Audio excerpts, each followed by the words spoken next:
Yes. Agreed? All right. Are we going? Yep. All right. So cervicals. Oh, you moved your head. God. All right. We always got to find a point of reference and work off of that, correct? So if we're talking about cervical spine, by the way, you would obviously introduce yourself and then walk your way behind. Just don't come creepily into someone and just don't touch you. Okay, they're not going to like that.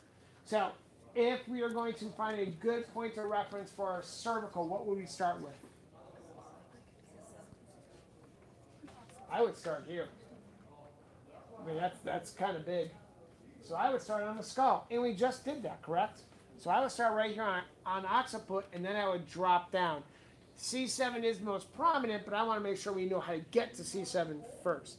When you get more learned in this, yes, we'll be able to find C7 just like that. But for now, let's start on occiput. Learned. Agreed? Learned, yes, it's a thing. Okay. So if I drop off and see, you're supposed to stay there.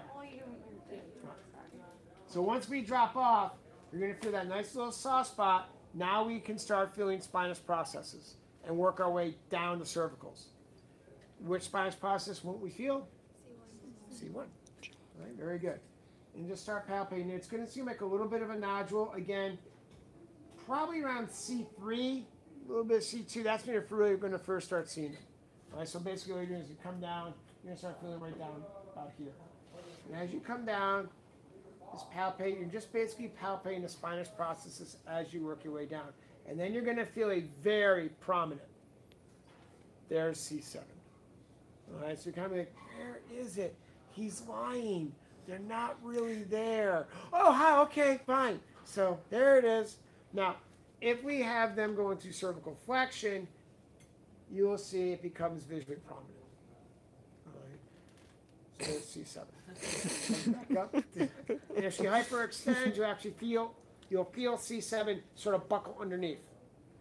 So, if you are thinking you're on C7 or T1, because they are, I mean, you can see they're pretty close.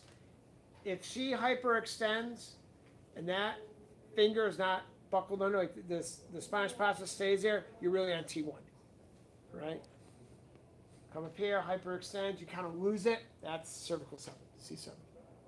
That kind of makes sense? And again, while you're here, work your mental gymnastics. You're going to have a lot of pogos. Palpate one, get one. It's like a BOGO. Okay? It's like a BOGO, except a pogo. So if I'm palpating spinous process, what's my pogo? What am I also palpating? Supraspinous ligament, right? Right there. In the cervical area, what am I palpating? Not supraspinous ligament, but ligamentum nuchae, right? Pogo. Palpate one, get one.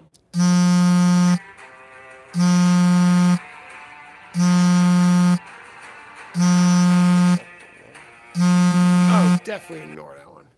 Okay.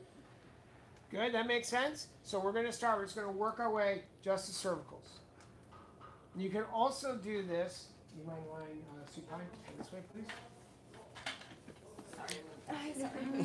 Yeah, you can also do it this way, where we can palpate them supine, have the occiput, and just work your fingers underneath the occiput and palpate this.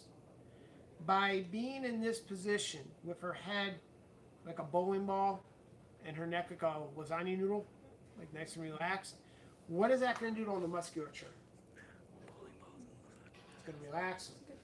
When you're standing, all of these muscles have to fire to keep your head up. In this position, what can they say? Finally, we get a break. And if they are nice and relaxed, how is that going to affect your palpation? It's going to be easier to palpate, right? You don't have to worry about going through tense muscle. You just kind of get in this nice, loose musculature. All right? So we're going to start with a nice seated palpation at first, and we're going to work our way through. Sound good? All right. If you haven't done it, new partner today. New partner. I don't want you guys getting